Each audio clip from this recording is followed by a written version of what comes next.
American Top Team, standout training facility with standout coaches, standout fighters, including this man, UFC stalwart. Pedro Munhoz, unbelievable. He's got a big fight coming up again, UFC 292, August 19th in Boston against Marlon Vera. Pedro's replacing Henry Cejudo, who had an injury. They called Pedro up. He's always ready. He's ready to go. He's getting ready for this one. Pedro, talk about this big fight coming up for you. Definitely, man. It's a big fight. So my last 6-7 fights of my career has been like always big fights, big names, which, you know, I like it. I enjoy a lot, you know, this journey. I knew like being in UFC would be like a big task, you know, facing all the best fighters on the planet, and I feel that I'm one of the best fighters too on the planet. Not the best, but one of them.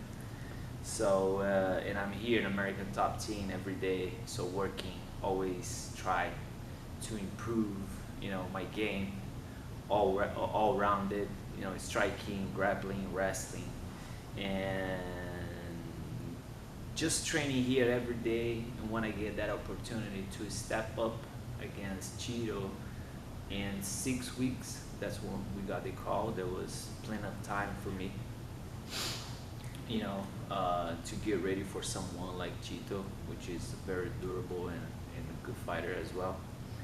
I see myself every point of this fight better than he is, you know, striking skills, my grappling skills, and all that. And here we are, 1 week almost, 10 days, 9 days prior to the fight, and looking forward to go there and put in a great fight and coming out of the octagon with the victory again. Great fight. That's a key. The longevity for Pedro. He's 20-7. Those 7 losses, 3 of those 7 were split decision, and all 7 went to the judges' scorecard. You're always bringing it. You're training. Just what do you credit the 20 wins, the 7 losses, and just going the distance in those? What do you credit that to, that you're able to do that? It's definitely the desire that I have to always try to be the best version that I am. You know, to be the best fighter that I am, develop my skills, and to be in a place like an American Top Team, you know, which every day everybody here is working really, really hard. So it's just a part of my daily basis, you know. So wake up, kicking ass, rest, come back at night, kicking ass again. You know. We need a T-shirt. We need somebody a T-shirt that has something like that. Kicking ass every day. Kicking ass, rest, sleep, repeat. Kicking ass, rest, sleep, repeat. You know, so it's just like, you know, putting myself in this situation. You know, so next year is gonna be 10 years that I'm in UFC, and I'm very grateful too, you know, to that opportunity itself, to show what kind of fighter I am, and also to be able to be here every day and improve my skills every day. How would you describe yourself? What type of fighter are you? I'm a warrior, you know. I always like to put in my heart, you know, in the fight.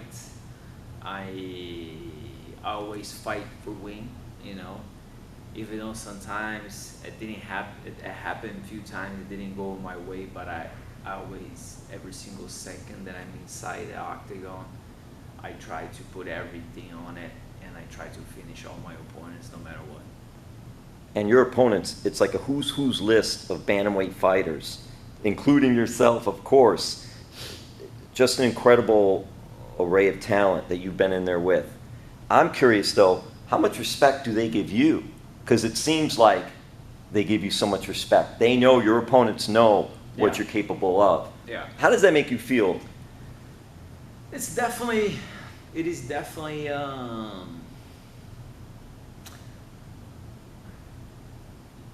it's reciprocal because that's the same way that I think about them, you know. So a lot of these guys that I fought, that being fighting for a long time, that being like in wars, and I get it that I think that I get the same type of respect that I give it out.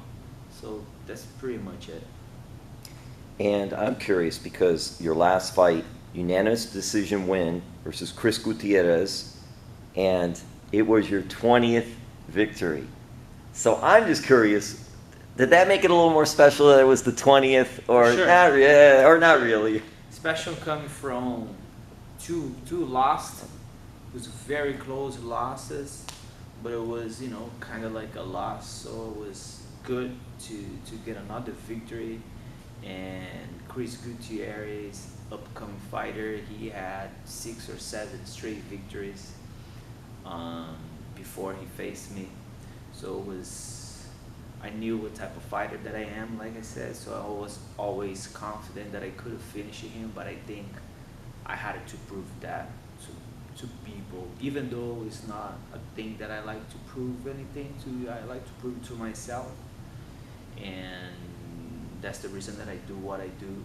But it was something that I needed to show. I needed to show people that like I'm still here, I'm still danger, and I'm still fighting for my spot.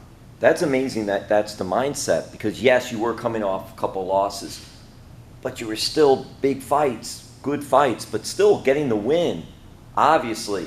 And you said that is what you go for. Obviously, every fighter wants to win, I know that, but coming off like that, that was a key for you. I'm curious now, Pedro, if you didn't get that win against Chris, what do you think your mindset would have been? Do you think it still would have been the same, or you don't know? Maybe I had like one more fight left to finish my contract, let's say. And with the last victory, UFC immediately wanted to renew me for, you know, another contract. Wow. So it probably would have affected that. You know, I'm 36, turning 37 in a month. So I believe that I got a couple more years hard to go. And I want to finish my career like around 38, 39 strong. Who's been getting you ready for this upcoming fight against Vera? Say it again? Who's been getting you ready? Who's been working with you, coaching, sparring? We have the who's who list. We have a lot of the coaches here. I work with almost all of them. Anderson França, Macaron, even Artin, the Russian guy, he's always giving me props and, you know, some knowledge here and there. You're still able to learn.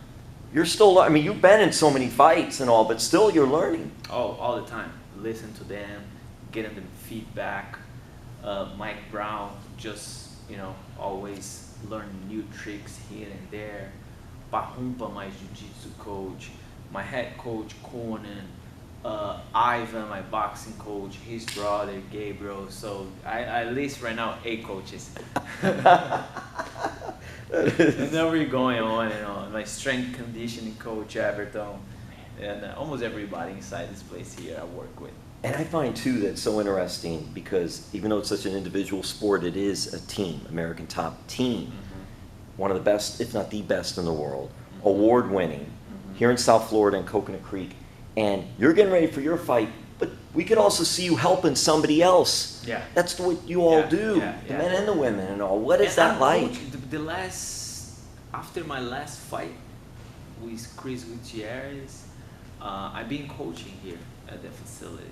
So I have my classes here too. I'm trying to help out the team with the knowledge that I have, you know, the fights that I've been, my background in mixed martial arts in general, and been putting together a lot of the techniques and help some of the coaches here when they travel, and myself, I have some of the classes here, just specific time that people can come and work with me in specific. And you know, that's kind of like the future that I see for myself when I'm not fighting, you know, being like, you know, coaching all the time. King Mo! King Mo! It's King Pedro! And something that I really like to do. It's not something that I'm doing just because I fought my whole life, and now something that I've been doing before when I moved to LA. I was fighting just small shows and not making money with fights itself. So I was teaching a lot. I was teaching a lot all over the places. It's something that it gives me joy of doing. So, and you know, I'm glad that I got these classes now and able to show At American Top Team a little bit my skills and help the team to improve. Okay, we'll wrap this up, but I want to throw this at you now because you mentioned that about the coaching. So at this point, Pedro, are you more happy when you win, or are you more happy when somebody that you coach wins? I'm always I'm always happy for my friends, for teammates that when they win. I really feel that I win also. I get some type of like feeling that I get happy inside. It's kind of like the same sensation when I win, but so far when I win, it's something that's very, very feels like overwhelming of happiness, you know. So I think that when I win, it's still like a little bit more like, you know, hardcore. Yes, he is hardcore. Yes. And I'm curious because, like in this fight coming up, it is Brazilian background versus Ecuadorian. Does the countries, because it's UFC and it's American Top Team, and it's the gym they're training at, but do the country rivalries at all come up and things like this? Or not really, no. Not anymore. No. Not anymore. Not anymore. That's something that I'm looking across the octagon right there is just my opponent, and I want to just beat them, and you know, I want to just beat them and prove to myself that I'm a better fighter than the other person is. We'll wrap this up here, but I want to say UFC 292, August 19th in Boston. Pedro is taking on Marlon Vera. He's 28-1, another big fight. Pedro's had so many big fights. Performance of the night 3 times, fight of the night 4 times. Most UFC bantamweight bouts, 19 and counting. It's just amazing. I'm going to close it with this, Pedro. Do people still spell your last name wrong? They do. They do.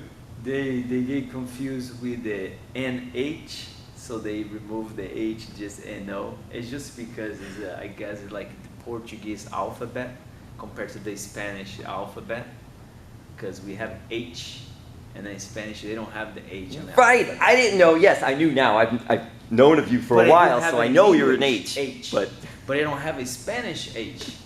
So it's weird, right? It is, and I like that. But I know everybody, it's Munhoz. Yes! He's earned that with his fights. Pedro, thank you so much. Anytime.